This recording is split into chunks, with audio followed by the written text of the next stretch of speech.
ഒരവസരം മുതലാക്കി എല്ലാവരും കൂടി ഇറങ്ങിയിരിക്കുകയാണ് ഈ പരിപാടി അവസാനിപ്പിക്കണം. ഒരു നിലയ്ക്കും സ്ത്രീകൾ പറഞ്ഞ ഒരു കാര്യവും വാലിഡ് അല്ല.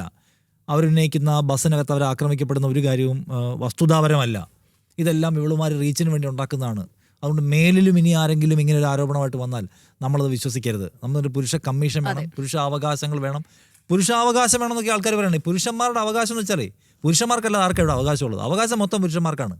സ്ത്രീകളുടെ അവകാശം പോലും പുരുഷന്മാരുണ്ടാക്കണം. നിയമം സ്ത്രീകളുടെ സംവരണം പോലും പുരുഷന്മാരുണ്ടാക്കണം. പുരുഷന്മാരുണ്ടാക്കിയത് 30% സംവരണമാണ്.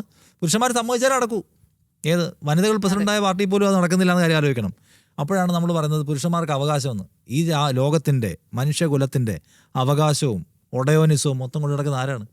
പുരുഷന്മാരാണ്. ഇനി അവർക്ക് അവരുടെ അവകാശം സംരക്ഷിക്കാൻ കമ്മീഷൻ വേണമെന്നൊക്കെയാണ് കുറേ ആൾക്കാർ പറയുന്നത്. ഇതിലൊക്കെ ഒരു റീസൺ ആക്കി എടുക്കുന്നത് കാണുമ്പോഴാണ് ഇതൊരു സംഘടിത മൂവ്മെന്റ് ആണെന്ന് മനസ്സിലാവുന്നത്. കാരണം ഇപ്പോൾ പറഞ്ഞതുപോലെ തന്നെ പുരുഷന്മാർ സകലതും ഈ ലോകത്തെ എല്ലാ മേഖലകളും കൈകാര്യം ചെയ്യുന്നതും അവിടെ ഡെസിഷൻ മേക്കിങ്ങും വളരെ പവർഫുള്ളായിട്ട് നിൽക്കുന്ന ആളുകളാണ്. അപ്പോൾ അവരിങ്ങനെ സംഘടിതമായിട്ട് ഇനിയിപ്പോൾ ഒരു സ്ത്രീ മറ്റൊരു സ്ത്രീ എന്തെങ്കിലും ഒരു ആരോപണം പറഞ്ഞു വന്നാലും അതിനെ നാളെ ഈ കാറ്റഗറിയിൽ ഉൾപ്പെടുത്താൻ വേണ്ടിയിട്ടുള്ള അവരുടെ ശ്രമങ്ങളാണ്. അതായത് അവർക്ക് നേരെ വിരൽ ചൂണ്ടരുത്.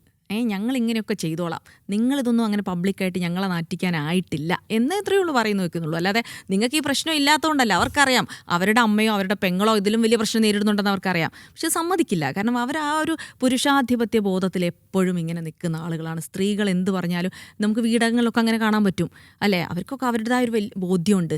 അതിനെ ചോദ്യം ചെയ്യുകയോ അല്ലെങ്കിൽ അവരുടെ ഈഗോ ഏതെങ്കിലും തരത്തിൽ ഹേർട്ട് ചെയ്യുകയോ ചെയ്താൽ അവരതിനെ ആ രീതിയിലാണ് നേരിടുന്നത്.